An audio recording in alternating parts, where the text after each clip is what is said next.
Testing, testing. Is this on up? Test, test. Can you hear me? Get my power. Steve, you can get the PowerPoint up for me, please. Good morning, everybody.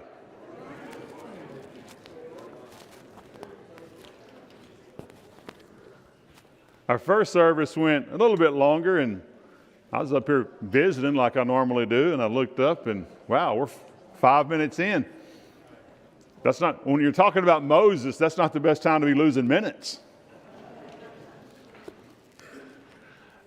Hey, it's great to see everybody this morning, and this is the last lesson I'll be bringing you on this series. And like they say, you know, the old saying, save the best to last. Well, this is my favorite. I love Moses, love the stories of Moses. I love the lessons to be learned from Moses. And I could talk about Moses for a long time. And so let's go ahead and get into the lesson just a little bit. This series has been called, we're talking about the transformation. We're looking at people whose lives were transformed, and we're looking at lessons that we can learn from these people and trying to find application that we can make to our own lives. And so that's the challenge for every Bible class teacher. It's the challenge for you as an individual, for every Bible class you attend, trying to find bits and pieces, things that you can make application to yourself. So as we look at some of these things, these have been some of the common themes that we've looked at: patience, forgiveness, and not just forgiveness of others, but also forgiveness of who? Forgiveness of yourself, which is very important. Humility, a greater understanding of God, the power of love and family and faithfulness. This has been a common theme that we've seen running through these characters that we've been looking at. We looked at Abraham and his son Isaac, and to Jacob, and then from Jacob to Joseph. And from Joseph, we're going and skipping about 400 years and going into the life of Moses. And we continue to see these themes throughout these periods of time. Now, last week where we left off, we're in a little introduction into Moses. We looked at some passages last week. You know, like I just said, we've jumped about 400 years from Joseph. And if you recall, the relationship between Joseph and Pharaoh was tight. You remember Scripture tells us, Pharaoh, well, he gives us a quote from Pharaoh at that time. He says, Moses will be second to me only because I sit on the throne. That's the only reason. In other words, he was giving all credit to Joseph because he knew that God was with Joseph. And so he gave credit to Joseph and his God. And that's the type of respect that Joseph and a lot of the Hebrews had with the Egyptian authorities at that time. Well, Scripture tells us that doesn't exist anymore. Over a period of 400 years, and the descendants from Father Abraham, who's passed down all the way through his son Jacob, who had the 12 sons, the 12 tribes of Israel, that tie is no longer there. That closeness, that bond is no longer there. As a matter of fact, we're going to see that the new Pharaoh is threatened by the Hebrews. And he tells us, he says, their numbers are getting too large. And he felt that there was a threat in his kingdom. And so he thought it was necessary to try to take measures to reduce their numbers, reduce their population. If you recall some of the things we've talked about, he began to treat them very harshly. He thought maybe he could work them to death. If you'll recall, he told his governors, he said, do not provide straw for them anymore, but demand for their bricks, but make sure that they do not reduce the number of bricks that they put out every day. He put slave drivers with whips over them. He called in 2 Hebrew midwives, and he gave them instructions. He says, I want you to make sure that you kill all the newborn sons and let the daughters live. Well, they were godly ladies, and they didn't comply with that order. So then he told all of his officers, he says, I want you to go out there, and I want you to take all of the Hebrew baby boys and drown them in the river. And we talked about leadership, and we're going to talk about some more about leadership this morning. Is that really, one statement I made last week was one thing that all leaders must have, they must have followers. And you must have people willing to follow. Now, you can have good leaders, you can have bad leaders. But to be a great leader, you must be leading people that want to follow you. You need to have a relationship with people that they respect you, they honor you, and they want you to be successful and they want to do their part. Instead of this Pharaoh looking at the Hebrews as a very vital, potential, important part of this society and working together this way, he became very abusive. Well, then, after he had given that order for all the baby boys to be drowned in the Nile River, Moses is born. He's an infant. Most of us are familiar with the story. His mother puts him in a basket, pushes him out into the Nile River. His older sister watches over him. And who is it that comes along and finds the baby boy? The daughter of Pharaoh. And she has mercy upon this baby. It just so happens the sister walks up and says, I know somebody that could take good care of this baby. And so she returned baby Moses back to the sister, who returns the baby back to his biological mother, who nurses that child and raises that child to a certain age, and at which point the baby is returned to Pharaoh's daughter to be raised in the palace and will have all the formal education and so forth. And here's something I want you to think about. As we continue progressing through the life of Moses here, I want you to also always remember that you learn from your experiences. God is using all of these experiences, good and bad, to help form the man that needs to be the great leader of his people. It's like the story of Joseph that we were talking about a couple of weeks ago. God didn't need the brothers of Joseph to perform ungodly acts for his will to be done, but he did use that, didn't he? And he used that. And if you remember, we're talking about forgiveness of self, forgiveness of others. What about the forgiveness that Joseph had upon his brothers? What a wonderful story! What a wonderful story of a family reuniting and the forgiveness that they had for each other. We're going to continue to see that in Moses as well. Baby Moses is rescued by Pharaoh's daughter. And then in Exodus 2, verse 11, Moses kills an Egyptian. We fast forward 40 years. So 40 years later, Moses is now 40 years old. He's out and about the courtyard. And he says, we see here starting in verse 11, this was not a killing, or this is my something I want to add here. This is not a killing in self-defense. It's a murder. Here in Acts, if we go to Acts 7:23 and 25, when Moses was 40 years old, he decided to visit his own people. The Israelites, he saw one of them being mistreated by an Egyptian, so he went to the defense and avenged him by killing the Egyptian. Moses thought that his own people would realize that God was using him to rescue them, but they did not. This was a killing. For a long time, I remember thinking, well, I'm sure that it's probably a fight, and Moses gets in there, and maybe just an accident, he kills the Egyptian. There's too many passages to tell us that's not the case. So Moses escapes Pharaoh by fleeing to Midian. He's fearful for his life.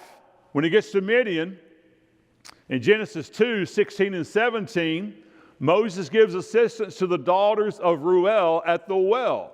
Reuel later becomes known as who? As Jethro, and Jethro is a priest of Midian. Do y'all remember what type of help Moses gave the daughters? What type of assistance Moses gave the daughters at the well? They're being pushed around. Who's pushing them around? That's right. The sheep, the sheep herders that were there, they pushed them out of the way so they could water their sheep first and so forth. And Moses, showing that chivalry is not dead, he steps up and he defends them. He lets them water their sheep. And, think about the history of Moses now. Moses was used to having some authority, wasn't he? Moses was a highly educated individual. And not only educated in not only formal education, but something else that was a big part of their education, being a warrior, right? Those were things that were taught. These were tough times. Men were taught how to perform in battle. And so Moses, being the well-educated person he is, he's 40 years old. I think there's a big difference between when I was 40 and when Moses was 40. The training Moses had and the fact that he lived to be 120, his 40 was probably more like my 20. So anyway, in Genesis 2, 23 and 24, after many years, after living in the land of Midian, after many years Pharaoh passed away, and God heard the outcry of his people in Egypt. And this is where we're getting to the real start of the transformation of Moses. In Exodus 2 and 24, God heard their groans. He remembered his covenant with Abraham, Isaac, and Jacob. What was the covenant? Let's reflect back here for a moment. The covenant, Abraham was to become the father of all nations. His descendants would number the stars in the sky. The custodians of this covenant would follow the bloodline of Abraham and Sarah to their son Isaac, their grandson Jacob, and future generations. And from Jacob we get the 12 tribes of Israel. So in Exodus 3, the story of the burning bush. Moses while out tending to his flocks comes upon a bush that continues to burn and doesn't burn up. Moses had been in the land of Midian for 40 years at this time. How old was he when he left Egypt? 40. How long had he been out in the land of Midian? 40 years. He's 80 years old. A lot of time has passed. And most of us are familiar with this story. We don't have time to go into all the details of it. But as Moses speaks to God at this burning bush, and God lays out the plan, and he tells Moses, I have heard the outcry of my people. They are suffering. And he instructs Moses, I want you to go and lead my people out of Egypt. And Moses says, all right, I've been campaigning for this job for 40 years. That's not exactly how it goes, is it? I see Moses as content. For 40 years, he's lived out there. He has started a family. He's built up his herds. He's not a politician. He doesn't have campaign signs out in all the yards, elect me leader of the Hebrews. Just the opposite. He gives every excuse he can think of why, Lord, you don't want me. How am I? First off, why would they listen to me? And secondly, I'm not a great orator. I'm not a great speaker. Okay? Now, I want you to remember these excuses that Moses is giving, because do you think he's still not a great orator 40 years from this point? Folks, this is Tim Smith's opinion, okay? I'll throw my opinion there. I believe he becomes the greatest leader of people in the history of the world at that time. In my opinion, second only to Jesus. And yet, he doesn't think he's good enough.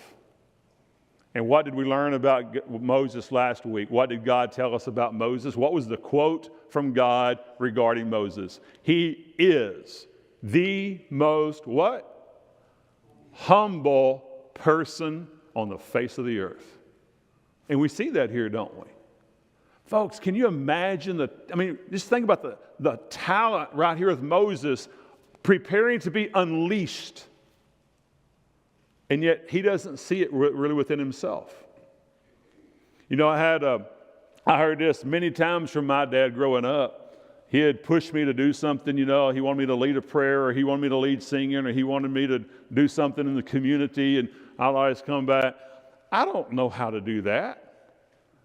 And his standard line was always, well, you can't learn any younger. There's no better time to learn than right now. And so I see this in Moses. Moses giving all these excuses. He can't learn any younger. And God knows for 80 years, God's been preparing him. And see that we need to see that in our own lives. God is preparing each of us for tasks that are before us. We don't always know what those tasks are. But as long as we're preparing and educating ourselves and training ourselves and looking for opportunities to serve, God is going to provide those opportunities to make a difference. And when you make a difference in the life of someone else, you're making a tremendous difference in your own life as well. Great lessons from Moses. Moses now 80 years old. Why did God wait until Moses was 80? I'm telling you, when I'm 80 years old, I can see, I try to think, man, I see how I feel now, and I add, 25 years to that, and I'm going, I don't think my body's going to be in better shape in 25 more years. And I can see where Moses is coming from. I've got this back, and I've got this arthritis, and I've got, I don't get around like I used to, and I'm on a cane now, and all this. I can think of all these excuses that I may give when I'm 80 years old. I can think of the excuses I would give now. So why did God wait that long? Well, God doesn't come out and spell it out to us. I'm just going to come back to what I've been preaching for the last 4 weeks, and that is God is using experiences to shape this man. And for 80 years, God has been allowing him to be shaped and has shaped him himself. And now the time is ready. It's time.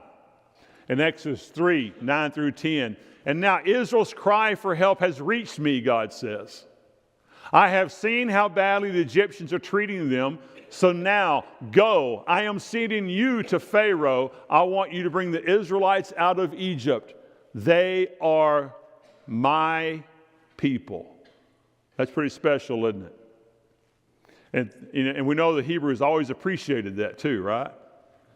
Yeah, we'll get to that here in just a minute. So then we talk about the excuses of Moses. So Moses goes to Egypt. He demands a release of his people. In fact, most of us know the story. Pharaoh refuses. He refuses. After a while, God hardens his heart just so that people can see the power of God.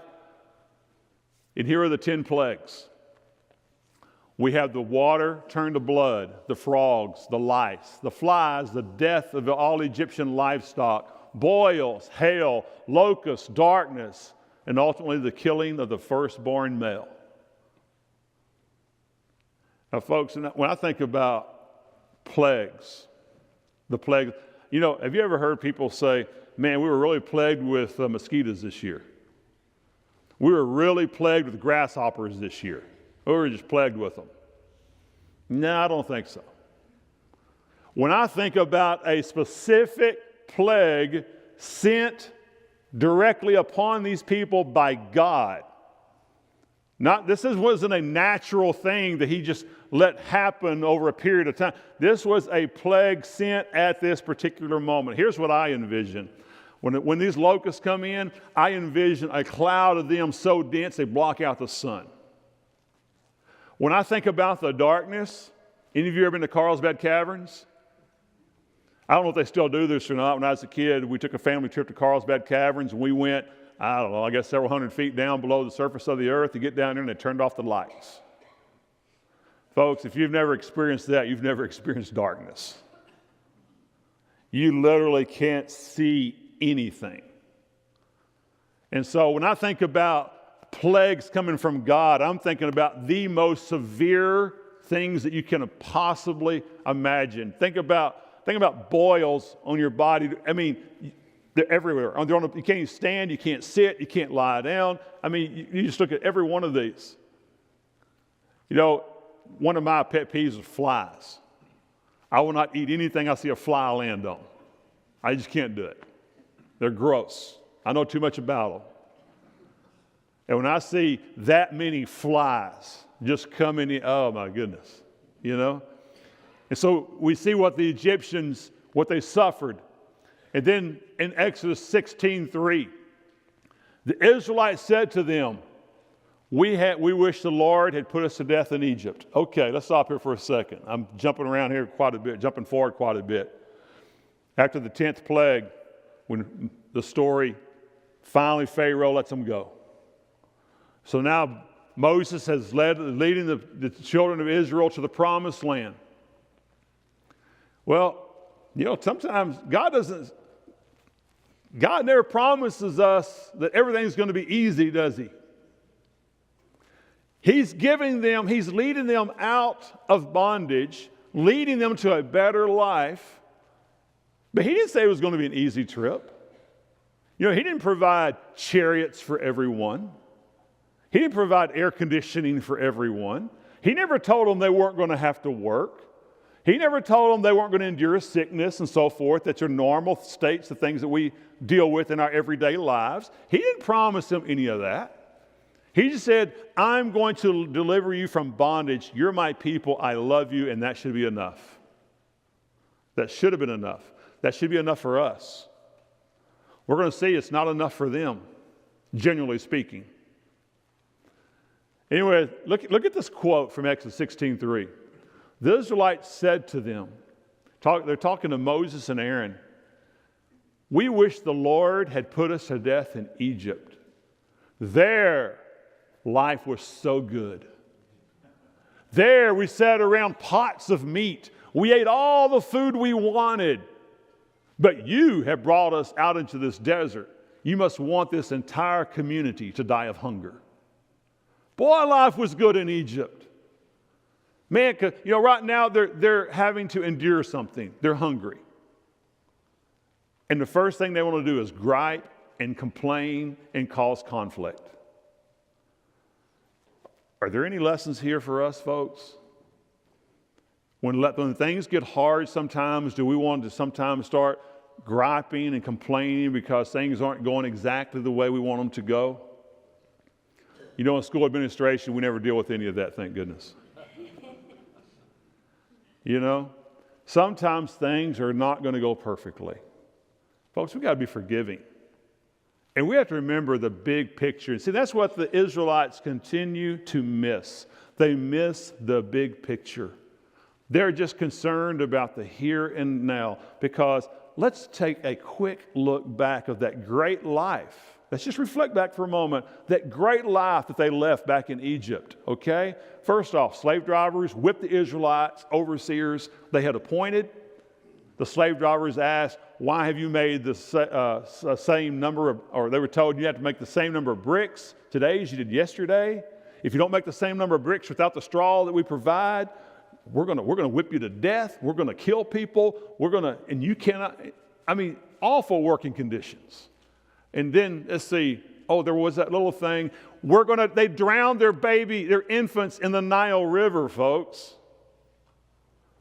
Their children were drowned in the Nile River. And they still griping at Aaron and Moses because they're a little hungry and think, well, life was so much better in Egypt. You know, fortunately, we don't, in our society right now, that's not something those aren't things that we're having to endure, generally speaking, here amongst us. Those things are happening in the world. Horrible things. And yet, look at all the things God had done for them up to this point. When you go back, as I tell you each week, please go back and read these stories. You need to read them in their entirety. I don't care how many times you've read them, you need to go back and read them again and again and again and again. Because, folks, when things get a little hard, sometimes we have a tendency as human beings to think back to the good old days when things were so much better. I remember talking to my mother, who was born in 1931. I remember talking to her about the good old days. She said, yeah, the good old days. You didn't have air conditioning. You didn't have heating. We walked and, we went to town about 3 times a year. And she said, but we never knew we were poor because we had everything that we needed. But, the good old days were hard days. Some of us are familiar with the stories. Like some of y'all have similar stories in your history. My grandparents said my mother's one of 9 children living on a cotton farm. And my grandmother ironed all of their clothes every morning using the old iron over the wood and over the fire, heating that up, ironing all the clothes and all the laundry, hanging the clothes out on the line. She cooked 3 meals a day for about 18 to 25 people for each meal. She raised 9 children in the process, But I don't think she was taking off half a day to go watch her kids play Little League ball either, was she? She wasn't getting taken off on 2-week vacation to go to Europe. She wasn't flying over the world. They didn't have weekends off. Hey, it's Friday, it's 5 o'clock, I'm out of here. That wasn't the life. And so we talk about the good old days. So we have a tendency to forget that even the good old days were hard days. So as Moses continues to lead and continues to endure all of these problems from the people, he gets a visit from a very special person. He gets a visit from his father-in-law, Jethro. I love Jethro. I love what he tells him. And I love the fact that Moses had enough respect for his father-in-law that he's going to listen. Let's see what happens here. The next day, Moses took his seat to serve the people as their judge. They stood around him from morning until evening. Have you heard the old jokes that Moses must not have had a GPS because it took him and he wouldn't ask for directions because it took him 40 years to find the promised land? Okay, we've heard that. Folks, it's not that they weren't just traveling every day. They camped.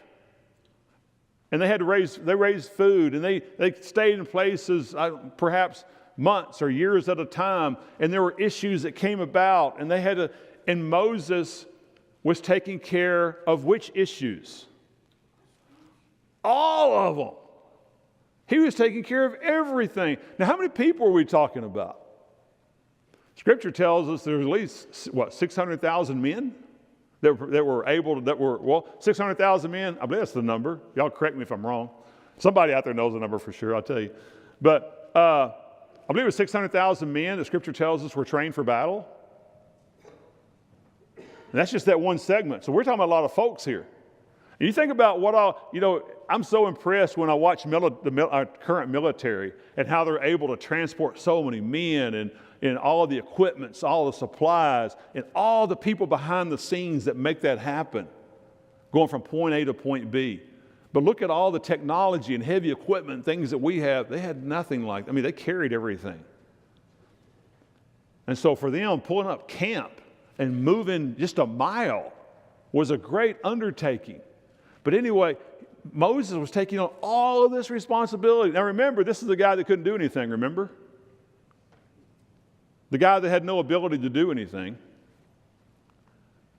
And then we see Jethro. He says, Jethro, son, what are you doing? He says, you can't do this. That's what he tells him. He says, but choose men of ability from all the people. They must have respect for God. You must be able to trust them. They must not try to get any money by cheating others. Appoint them as officials over thousands, over hundreds, over 50s, and over 10s. He's setting up an administration of people made of what type of people? Godly people. Is there anything we can learn from this, folks? What can we learn from what Jethro is telling Moses? You have to surround yourself with people that can help you. And you must surround yourself with capable people who are godly people. If you want true leadership, And if you want to see things improve, you can't sit at home on your hands and your head in the sand and think, well, things sure are terrible. It's just the worst I've ever seen. The world's never seen anything like this. Really? This is the worst times have ever been? I'm not seeing children drown in the Nile River here, drowned out here in the lake, by the call of the authorities. Times aren't near as bad as what we've seen in history. You go back in time, you go back and study history, you'll see some tough times. But it's that way because you have leaders who are not godly men. This Pharaoh that Moses dealt with, talking about a godly man here? Look at the problems. Last week I made references to the conflict between Russia and Ukraine. What if this was the type of men, the type of people, men and women? What if this was the type of leadership that everybody involved in that conflict had? What if every leader we had in America was that type of person? That's the goal. That should be our goal. Conflict. Let's just talk about conflict for a moment. What's the root of all conflict? Selfishness. Think about it. When you have an argument, disagreement, what's the sole purpose? To be right. Right? Debbie and I have this ongoing thing. She says, if we start having one of these little quote discussions, and she'll say, I know, you always got to be right. And I come back, well, of course I do. That's why we're having an argument. Who argues to be wrong? Barry? Compromise and you'll both be wrong. Barry says if you compromise, then you'll both be wrong. But that's what conflict is about. I want to be right. I have to prove they're wrong. I have to prove that I'm right. Men, listen to me. I've probably haven't done a lot of things right, but I've done this one thing that it's worked very well. And I think Debbie will agree. She knows what I'm going to tell you, too. I can tell by the expression on her face. Whenever you hear from your wife something that you don't think she ever told you, what do you always come back with? Well, you never told me that. What's going to happen? You know what's going to happen as soon as you say that. You never told me that. Yes, I did. If you'd pay attention, if you would get away from the football game or whatever, listen to this. I've told you this 3 times. I've never heard that, and then here we go, right? Okay, men, listen to me. Don't say that. Okay? Here's what you say. You say, I'm sorry, dear. I have no recollection of that conversation. I'm telling you, it's golden. That's a golden piece. That's a golden piece of advice right there. Because what have you just said? I have no idea what you're talking about, and yet you're not laying any blame at anybody's feet, right? And so, I think I say that, I share that with you because I want you to get to thinking about this. We need to self-analyze. We need to analyze what we say, how we handle conflict. When something doesn't go right, what was Einstein's famous quote of his definition of insanity? Doing the same thing the same way over and over again, but expecting different results. When you say, you never told me that, you know what's coming next. Okay? Now apply that to other situations in your life where you experience conflict. What's a way maybe I could just rephrase something that I said. I was working with a mediator in work years ago. Mediator comes in, and he's supposed to be a neutral party that listens to the two sides and so forth. And one thing he advised me on that I tried to always, as over the years went on, I noticed that he was right. He says, you never follow an apology with the word you. In other words, I'm sorry, Hal, that you didn't understand. Okay? Because what am I saying? I'm sorry that you're ignorant. right?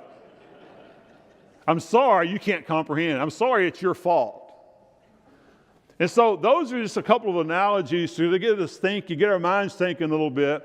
There's usually a better way of handling a situation that causes conflict in the first place. If you find yourself in repetitive conflicts, stop it. Okay? Conflicts within the church, we don't need it. It's not healthy. And you see that these people, they just thrived on conflict. They griped about everything. These are people that heard the voice of God themselves. They heard the voice of God. They saw the 10 plagues. They saw the Red Sea divided. They saw the big cloud. They saw all of these things. And still, they grumbled. Moses dedicated his life to helping his people. What type of mental anguish do you think he endured continually seeing his people fall away from God and seeing his people put to death? We'll get that in just a second. Remember, the most humble person on the planet was not looking for this job. He tried to find every excuse to get out of it. But he followed God's will. He did the will of God. And then, also I want you to take from this, the Lord listens to us. When Moses is up on that mountain, receiving the 10 Commandments, and the Lord tells him, he says, I have seen these people. The Lord said to Moses, they are stubborn, now leave me alone. I will destroy them because of my great anger. Then I will make you into a great nation. He's going to destroy them, like start over again. And what does Moses say? Moses asked the Lord, his God, to have mercy on the people. He said, Lord, why should you destroy your people in anger? You use your great power and mighty hand to bring them out of Egypt. Please don't do this. Please reconsider. And so God have mercy. See, one of the things that we continue, on the first outline, one of the themes I put up there is that we continue to see patience and and the faithfulness of God and understanding God. Folks, these types of stories give us insight, great insight. Look at this. God has anger. Do we have anger? Absolutely. Okay? Remember, we are created in the image of God. And so God has emotions like we have emotions. Is God rational? Absolutely. Can we sometimes negotiate with God? Moses did. How about Abraham? Sodom and Gomorrah, did he do some negotiations? God listens. You can see time and time throughout history when people go to God and say, please have mercy, please reconsider, and he reconsiders. You see that many times in the story of the children of Israel as they go into the promised land. In Exodus 32:14, the Lord took pity on his people. He didn't destroy them as he said he would. So see, he listens to us. God has emotions. We just talked about that. Now, in Exodus 32:26 and 29, Moses stood at the entrance to the camp. This is after he came down from the mountain. He said, anyone on the Lord's side, come to me. All the Levites were, what was their responsibility? They're the priest. All the Levites joined him. He and Aaron, both Levites. Then he spoke to them. He said, the Lord, the God of Israel says, each man must put on his sword. He's talking to these Levites. Then he must go back and forth through the camp, from one end to the other. Each man must kill his brother, his friend, his neighbor. The Levites did as Moses commanded, and about 3,000 of the people died that day. Then Moses said to the Levites, you have been set apart for the Lord today. You fought against your own sons and brothers, and he has blessed you on this day. Folks, what type of cost does that come with? That's how much faith and trust they had in the God.